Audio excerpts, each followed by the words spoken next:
Okay, so sa pagbabaklas nito, yan, yung mga takip. So gumamit lang ako nitong pangsungkit na, itong anti light to, pangsungkit. So sungkitin lang din sa taas yan. Yan, bubukas na. Tapos, screwdriver lang, tatlo. Yan.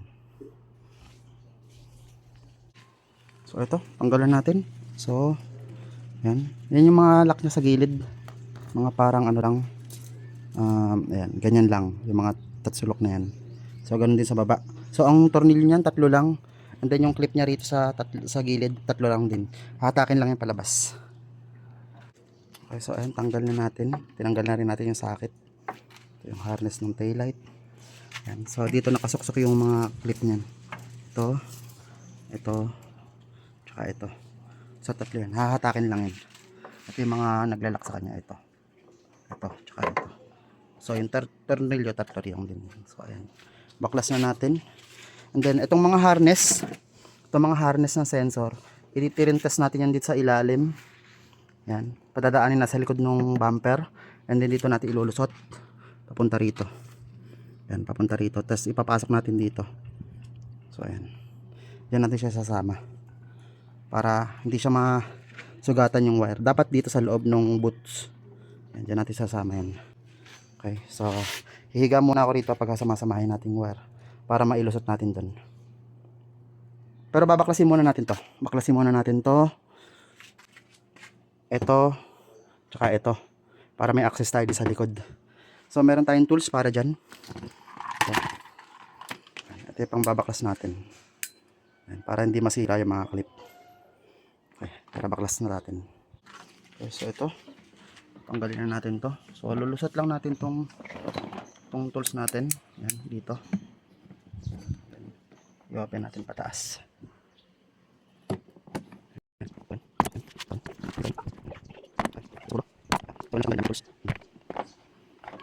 Ito, pepersahin nyo lang to. Nabibend naman tong harap niya. So ayan, tanggalan natin. O yung mga clip niya. Ilid muna natin yan dito. And then ito yung sinasabi kong tornilyo niya. Para di sa side na to. Ayan. Ayan, meron din yan. Pero ito hindi na natin ito gagalawin. Dito lang tayo. Pero tatanggalin muna natin to nasa taas. So, tatanggalin natin. Nakakita din ito. Pasok. Ayan. Okay, natanggalin. Natanggalin natin. Okay, so, ayan. Ayan mga boss, nakaklip lang yan. Wala yung tornilyo. Okay, so gilid muna natin yan. Kasi ito yung tornilyo. Ito, tsaka yun. Kasi ito rin pala, tanggalin natin to para maibuka natin to ng ganyan.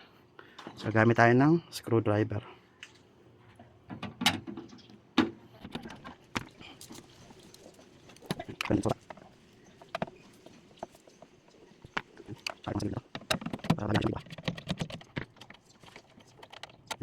So para mas mabuka natin ng mas malaki, meron din yung tornilyo dito. Ayan.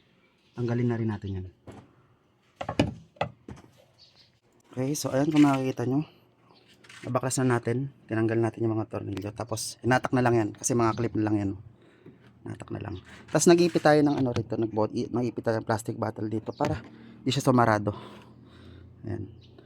Kung itong pula na to wire, makikita nyo yan. Ito yung power supply nung stock na tag ito, na reverse sensor. So magko-connect na lang tayo dito. Hayaan na natin yung connection nito. Tama to. Ito ground, kulay itim.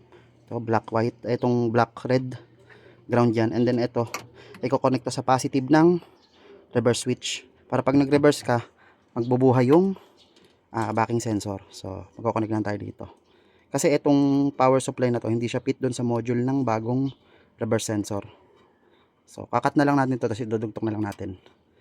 Yan. Tapos dito tayo maglulusot ng wire ng mga sensor. Yan. Yan. So itirintas ko muna yung mga sensor na yon. Padaanin natin dito sa likod ng bumper and then ilalabas natin dito. Yan. Then papapasokin natin dito. Tapos from dito natin ilalagay yung module sa loob nito. Didikit lang natin dito.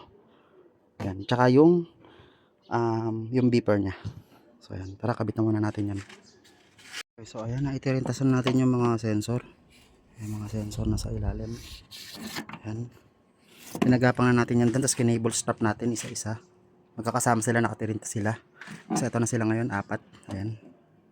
Ngayon, itong boots, hinugot natin dito. Hatakin nyo lang. And then dito natin siya isisiksik.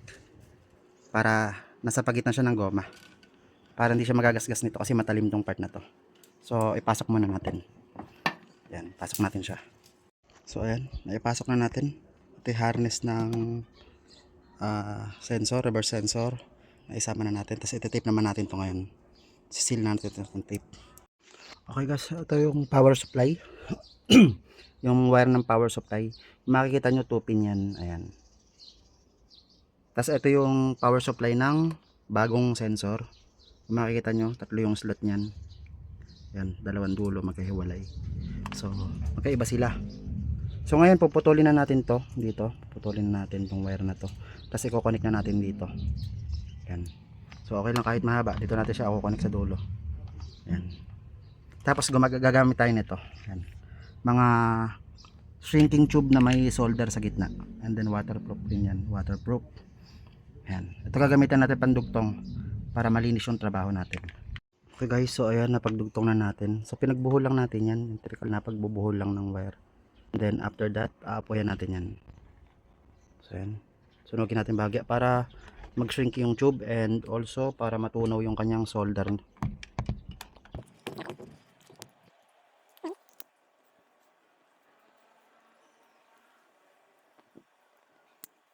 Yan, kung makikita nyo yung solder nya, yan, natunaw.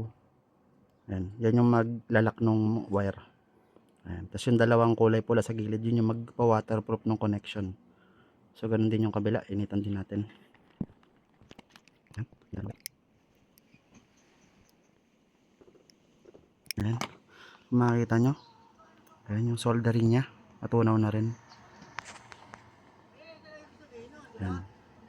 So nakasil na sila ng maayos. So malinis yung connection, no? So may power supply na yung ating module. Next is yung beeper na lang. Lilipat natin dito. Tatanggalin natin to, tapos dito natin ilalagay yung beeper. Paso ako, init.